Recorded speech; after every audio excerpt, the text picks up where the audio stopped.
With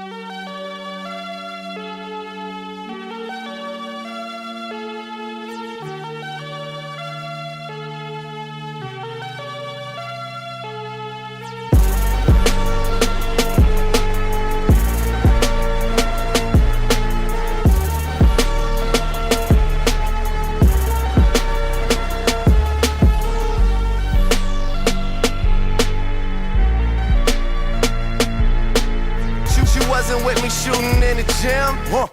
You weren't with me shooting in the gym. What's going on, folks? Welcome back to the No Home Dogs Podcast. This is your boy Rod with you. Today's episode, we're going to talk about Sixers-Pacers. The Indiana Pacers and the Philadelphia 76ers met up tonight, and the Sixers fell to the Pacers 127-121, mostly behind a strong performance from T.J. Warren, who had a career-high 53 points in this game.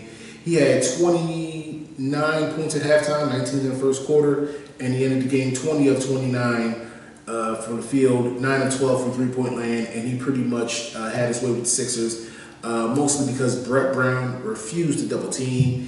He refused to trap. He refused to get the ball out of T.J. Warren's hands, among a bunch of other things. But let's delve into the game, and let's start with the fact that the Pacers were without all-star forward Domantas Sabonis, who's dealing with plantar fasciitis at the moment, and they're without Malcolm Brogdon, so they were down two pretty big key pieces, and you would think all advantage Sixers, except for the fact that they were playing against a Brett Brown-led team, which I feel, and yeah, I'm going to say it, I feel a lot of this loss is on Brett Brown, nothing else, nobody else. I think some people are down on Shake Milton. I think Shake Milton's down on himself. Brett Brown said in his press conference that Shake did not have a good game. And I think he also should have noted that as long with Shake Milton not having a good game, that he himself, Brett Brown, did not have a good game plan. This was not a game that made me be confident in the Sixers at all from a standpoint of their ability to withstand any type of adversity, and from Brett Brown to be able to come up with any type of different game plan other than substitutions. That's all he did with the game, was substitute. He didn't do anything to make T.J. Warren do anything different from what he was doing in the first half. He came back in the second half and did the same thing. He slowed down a bit in the third quarter, but some of that was because he was on the bench, and they weren't feeding him every single time down like they should have. Like he probably should have put up 50 shots. If I was the coach, I would have let him shoot the ball 50 times because the Sixers weren't doing anything. Now, in the beginning of the game, because the Pacers were starting the three-guard lineup with the two Holiday brothers and Victor Oladipo, T.J. Warren at the power forward, Miles Turner at the center, and it showed. It showed there was a big disparity. I believe 55-34 in reboundings. The Sixers were pounding them on the glass, but they also had 21 turnovers to the Pacers 10. And out of the Pacers 10, the three of them were within like the first 5 minutes of the game. And I thought this was about to be a blowout. The Sixers were using their length. Tobias Harris was shooting over whoever was guarding them. Joel Embiid was getting to the cup, and with ease, he was grabbing rebounds, and he got Miles Turner some early foul trouble, and in off the bench and bring Jakar Sampson, and that was my biggest issue right there. Once Jakar Sampson came in the game, Brett Brown should have just dumped the ball down to Joel Embiid time after time after time, slowed the game down, because the Pacers, how they got back in the game, they started T.J. Warren for one, and they started to use their quickness to their advantage. Okay, you want to use your quickness? I'm going to use my length. That's what Brett Brown should have done. He is the least imaginative coach in the NBA. I know some Chicago fans will say Jim Boylan, but no. Brett Brown is the least imaginative coach. All he did was switch Ben Simmons in name only from point guard to power forward. I still see Ben Simmons, the power forward, waiting to bring the ball up the court. No, if you're the power forward, go sprinting down the court after a rebound or after a missed shot or after the inbound and post up somewhere. Don't wait for the ball. Do you see Anthony Davis waiting for the ball to bring it up half court? No, LeBron James is doing that. If Shake Milton is going to be the point guard, let him run the offense. Now let's get to Shake Milton. Okay, he had a terrible game. I get you.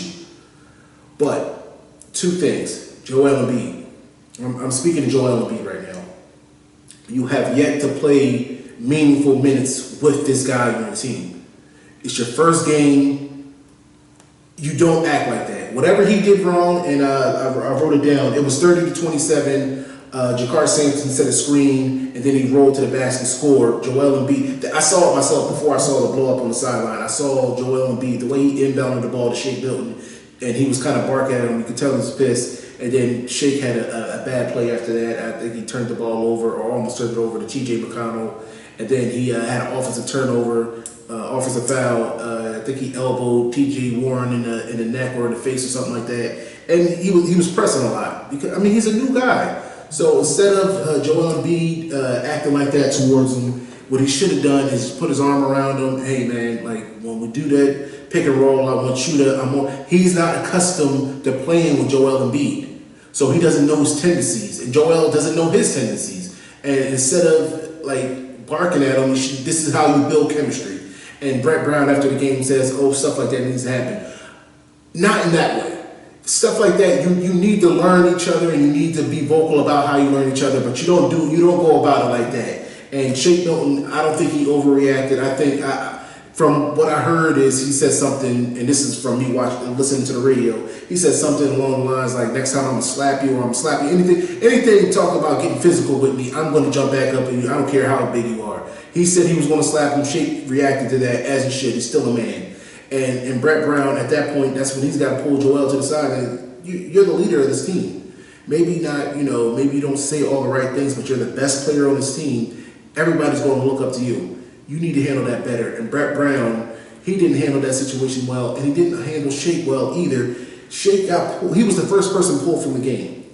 So after you mess up and, whatever you did in the game, you pull him, you got to pull him to the side. This guy is a second-year player on a team with championship aspirations, or somewhat championship aspirations. You got to do him better than that. First of all, I think you got to let him work through some growing pains, because there are going to be some growing pains.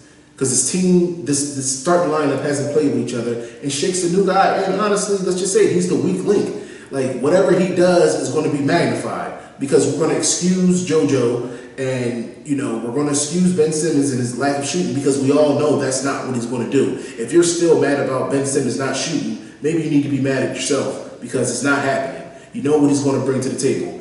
But the way Brett Brown handled Shake Milton, I didn't like that, and his rotations are still terrible. Okay, you pull Shake Milton from the game.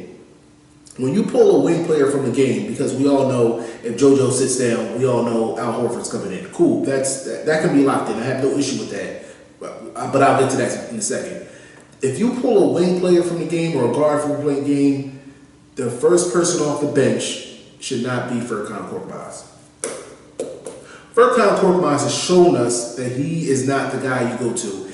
If you're going to bring on offense, Alec Burke has done enough in these 3 scrimmages and in this game to show that he should be the first wing player off the bench. And obviously, if you're going to go for defense, we all know Thybulle's coming in. That's the guy you bring in for defense. And at that point, Thybulle should have been the first person in, because T.J. Warren was getting off at that point.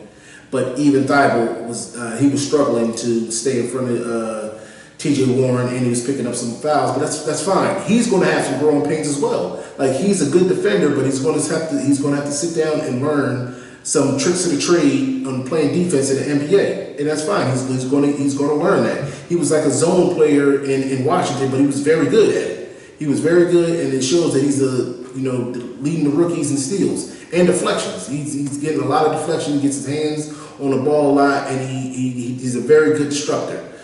But bringing in Furkan Korkmaz, and I wrote it down. Furkan Korkmaz, as soon as he comes in, he gets scored on immediately. Now the Sixers, they were very sloppy. They were slower to the loose balls. The 50-50 balls, it seemed like all of them went to Indiana. And after going up, the Sixers, the Pacers went on a 17-0 run.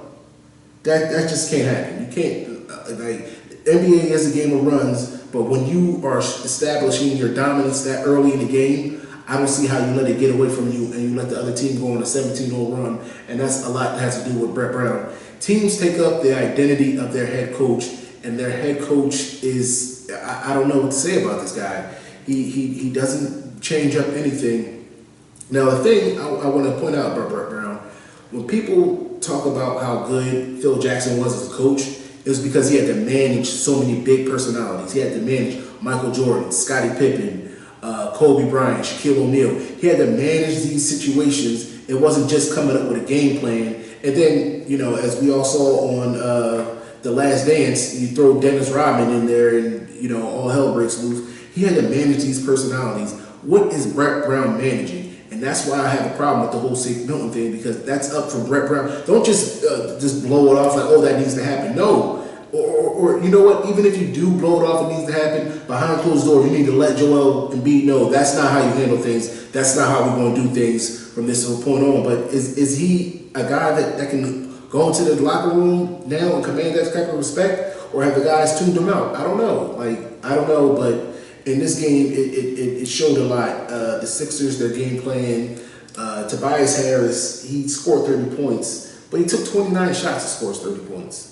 He wasn't clutch at the end. Yet again, Tobias Harris, and let again this team not being clutch at the end.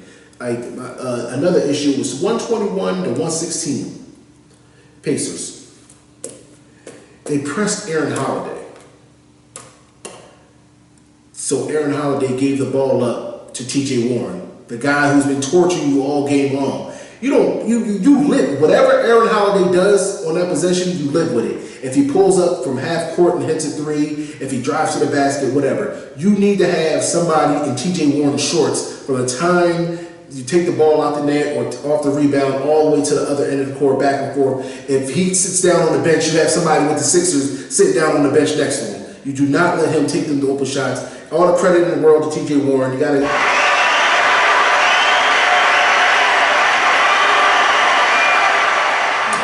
Yeah, hats off to him, but a lot of blame goes to the Sixers in their game plan. Brett Brown was very unimaginative. He wasn't very creative, and it's just not good. And from here on out, he's got to realize he can't be so robotic in his lineup, his thinking. They didn't change anything up. Al Horford, I was surprised that him and JoJo played so many minutes together. It wasn't a lot. It was 3:20 left in the first quarter when Al Horford comes in the game. Al Horford and JoJo play together, and I didn't think they were going to play many, if any, minutes together, but I guess you got to have them overlap some instead of just staggering all their minutes. They're going to have to play together some, but I don't understand what his ideas of his rotation is. Now, hopefully in the next game, we'll see if he learned anything, because if he learned anything, he knows Furkan Korkmaz is not the first off the bench. That's first and foremost. And that guy is really pretty much playing himself out of the lineup altogether. Because when you go to the playoffs, you have like an 8-man rotation, and it's Alex Burks, Thibault, and Horford, and somebody else has to blow your socks off in these next 7 games to crack that lineup. Because Horford has to come in for Embiid to give Embiid a blow. Thibault's a defensive guy, and Burks has shown that he can be the offensive guy. And he's in that second half. I wrote it down. I should have dropped that podcast. In the second half versus the Mavericks, he pretty much ran the offense. And as they were down, he led the offense on a 21-7 run to bring them back in the game. There's no reason for Korkmaz to be in the game. He just doesn't have what it takes. He doesn't get the job done. Now, a glaring stat that I saw in this game, Joel Embiid was plus 21. As you know, I expect Joel to be plus a lot in the game, especially when he goes off for 41 to 21. But Al Horford was minus 26. And don't get me wrong, the box score doesn't tell you the whole thing. But as you can see, if you watch the game, whenever Al Horford was in the game, the Pacers had no reluctance to go to the hole. They kept going to the hole. Al Horford did not have any type of shot blocking presence in there. Now, what I'm about to say, just bear with me. Why not bring Norvel Pelle in? Now, I understand he's just a dummy for shot blocks, and he can get pump faked out of shoes. He looks lost on offense sometimes, and he's still struggled with some of his rim running on offense, which should be the one thing he should be able to do. But it doesn't matter. They have no presence whatsoever in the middle when Joel Embiid goes out. Zero, zip, zilch. I saw T.J. Leaf making cuts to the basket. I saw Doug McDermott making cuts to the basket and getting easy buckets. That doesn't happen with Joel Embiid in the game. That doesn't happen with a shot blocker in the game. And I understand Norvel Pelle's a young guy. You got Pelle, you got Milton, you got Thibault. You want to play all these young guys, especially coming up in playoff time. But it's not about how old you are, how much money you're making. It's about what you can produce on the court. And Al Horford, he's not a shot blocker. For all the things they laud about him, what he can do, and whatever they feel that he is. He's not a shot blocker, especially not at this point in his career. There needs to be some type of shot blocking presence to deter the other team from just going to the bucket on you when Joel Embiid's not in the game. Now, Joel Embiid, he didn't play a perfect game. I was actually surprised, before I get on Joel Embiid, besides what he did to Shake, I was actually surprised how well he played with the double team, but that just shows how dominant he can be, and what happens when you have a bunch of 6'5" and under guys sticking a 7-foot monster. He didn't pass out double teams a lot, but he scored on the double teams without any problems, and that's another thing. Brett Brown should have just kept giving him the ball down and down and down in the low post again and again and again, and not just him. Tobias Harris should have posted up a lot more deep in the post. So should Ben Simmons. Should, even though Ben Simmons did post up the smaller guards somewhat, but it should have been a whole lot more. They did get 68 points in the paint, and I know you're probably thinking, well, how many more points did they need to get in the paint? I mean, is 108 too much to ask when, Jakar Sampson's in there? How many minutes Jakar Sampson played? Let me look for it. Give me 1 second. Jakar Sampson played 20 minutes. Jakar Sampson played 20 minutes. So that means for 20 minutes straight, you should have fed the ball down low to whoever Jakar Sampson was playing, because Ben Simmons is darn near 7 foot. Tobias Harris is about 6'8", 6'9". Joel Embiid, 7 foot. Like, whoever Jakar Sampson was on, just like people always seem to search out for Concord Miles, you need to be searching out the weak link on their team. Jakar Sampson, he was scrappy or whatever, but he's not the guy that's going to be, taking anybody out the game. And I said I was going to talk about Joel Embiid. I also got to get back to Shake Milton, because I have it written down. Shake Milton's first and only shot, didn't come until 6 minutes and 42 seconds left in the fourth quarter. Why is he out there? Why is he out there at all? If he's not going to be shooting the ball, which is the point of the reason, besides Al Horford and the clunky fit with Al Horford, Simmons, and Embiid, he's out there for spacing. That's what he's out there for. We all remember that 39-point game he had against the Clippers, and obviously you don't expect that night in and night out from him, but you got to get more than one shot, and it can't come in the fourth quarter when you're the starting point guard and you play, give me 1 second, 19 minutes. And even that was a foul play, 19 minutes, and it seemed like he wanted to, when I say he, I mean Brett Brown, wanted Neto to come in. Neto played 21 minutes. There's no way Raul Neto should be playing more minutes than Shake Milton, and it wasn't like Shake Milton, he was in foul trouble, but he wasn't like, even Miles Turner played 20 minutes, and he was he fouled out the game. So there's no reason Raul Neto should be playing more minutes than Shake Milton. So you might have crushed this kid's confidence. If you crush his confidence, he's worthless from here on out. There's nothing he can do. He can't do anything for you. I don't know what type of player he is, but we're all going to find out together. We're all going to find out what type of metal Shake Milton is made of, and I don't think that's a good idea. Like, Joel Embiid helped crush his confidence because, first of all, he was making mistakes. He acknowledged that he was making mistakes, and then you see him pressing a bit, and then once you're pressing, mistakes happen, and when your confidence is not out there, you're not the same player. I don't care who you are. Confidence is key. That's why Ben Simmons had to go to a sports psychologist for his three-point shooting. He's not confident, and he's confident in every other ability he has out there on the court except for his three-point shooting. Now, Shake Milton, we're going to see like how he feels going forward with this, because he's going to get questioned about it. I didn't get to see in the press conference what he had to say, but he's going to get questioned about it. I'm interested to see what he has to say about it, and I'm interested to see what Embiid has to say about it. We already heard what Brett Clown had to say about it. He thought it was good. He thought it was good that his young point guard got berated by the superstar player. He thought that was good for everybody to see. Yeah, okay, Brett Brown, whatever. But the bottom line is, it's time to get rid of this guy. My thoughts going forward is the Sixers. It was a very important game because of seeding.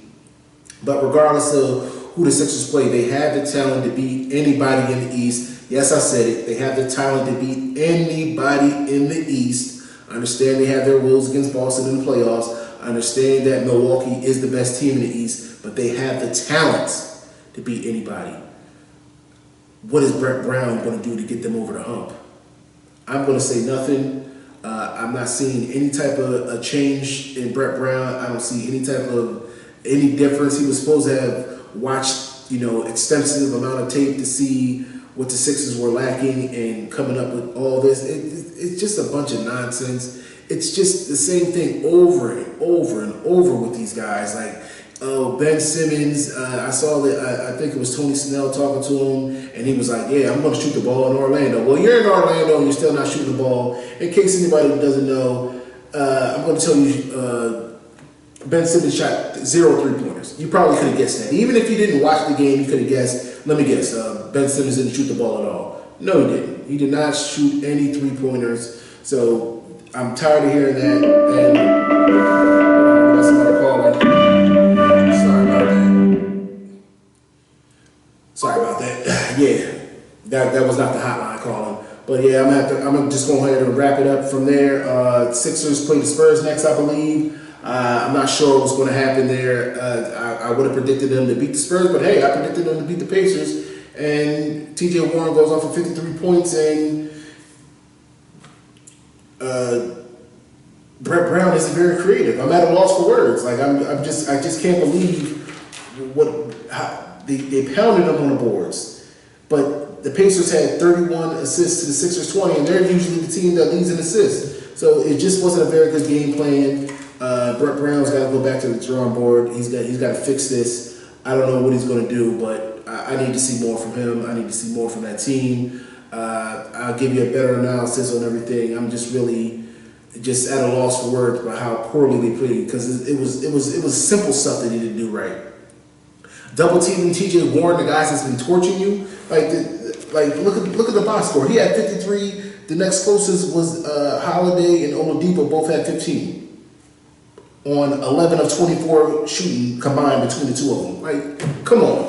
The one thing you need to do was stick TJ Warren. You didn't do that. I don't know what to say, but I'll see you guys next time. You wasn't with me shooting in the gym.